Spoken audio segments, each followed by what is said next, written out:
The life of the Prophet Muhammad. The promise at Zamzam.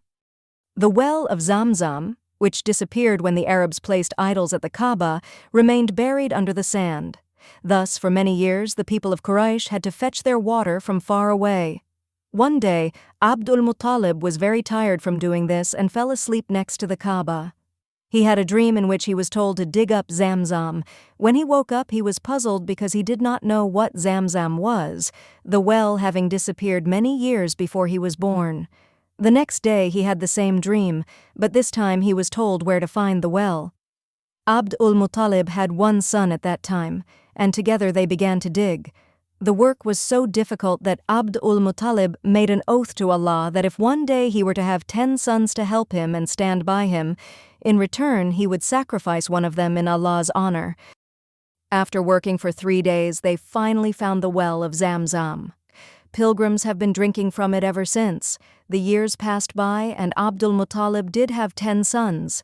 They grew into fine, strong men, and the time came for him to keep his promise to Allah. He told his sons about the promise, and they agreed that he had to sacrifice one of them to see which one it would be. They decided to draw lots, which was the custom of Quraysh when deciding important matters. Abd al-Muttalib told each son to get an arrow and write his own name upon it and then to bring it to him.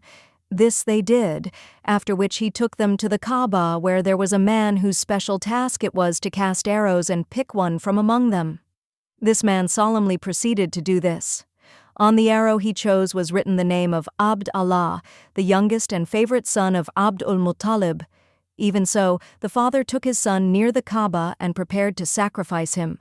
Many of the Quraysh leaders were present, and they became very angry because Abdullah was very young and much loved by everyone. They tried to think of a way to save his life. Someone suggested that the advice of a wise old woman who lived in Yathrib should be sought, and so Abd al-Muttalib took his son and went to see if she could decide what to do. Some of the Meccans went with them, and when they got there, the woman asked, "What is the price of a man's life?" They told her, 10 camels. For at that time, if one man killed another, his family would have to give 10 camels to the dead man's family in order to keep the peace among them. So the woman told them to go back to the Kaaba and draw lots between Abdullah and 10 camels. If the camels were chosen, they were to be killed and the meat given to the poor. If Abdullah was picked, then 10 more camels were to be added and the lots drawn again and again until they finally fell on the camels. Abd al-Muttalib returned to the Kaaba with his son and the people of Mecca. There they started to draw lots between Abdullah and the camels, starting with 10 camels. Abd al-Muttalib prayed to Allah to spare his son, and everyone waited in silence for the result. The choice fell on Abdullah, so his father added 10 more camels. Again, the choice fell on Abdullah, so they did the same thing again and again, adding 10 camels each time. Finally, they reached 100 camels, and only then did the lot fall on the camels. Abdullah was saved and everyone was very happy. Abd al-Muttalib, however, wanted to make sure that this was the true result, so he repeated the draw 3 times and each time it fell on the camels. He then gave thanks to Allah that he had spared Abdullah's life.